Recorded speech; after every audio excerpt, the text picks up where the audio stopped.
Жаркие поединки на горячем песке под громкую поддержку болельщиков развернулись на Ленском пляже в минувшие выходные. Здесь впервые в Якутии прошли соревнования по пляжному хапсагаю. На этом же пляже пришли с друзьями купаться. И зародилась вот эта идея именно пляжа Хапсагай. Нигде в республике такого нету, и в районе тоже.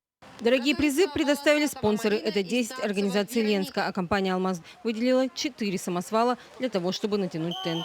Хотел Мирный к нам приехать, но не удалось. Вы все знаете, что у нас проблемы с дорогой Ленск-Мирный.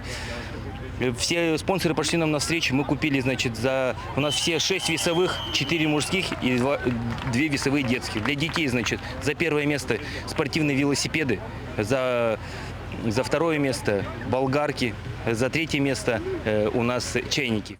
В соревнованиях могли принять участие все желающие, кто зарегистрировался заранее. Так, победителем весовой категории свыше 90 килограмм стал непрофессиональный борец. Очень яркие эмоции. Я приехал просто сына записать на соревнования. И тренер мне говорит, давай-ка тоже поучаствуй. Эмоции на высоте. Нет, не занимаюсь. Давно занимался. Не ожидал.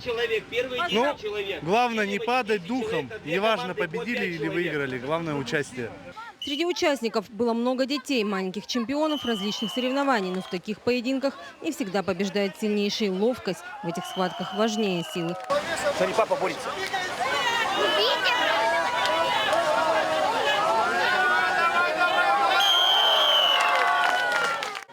Болельщиками на этих соревнованиях стали все посетители пляжа.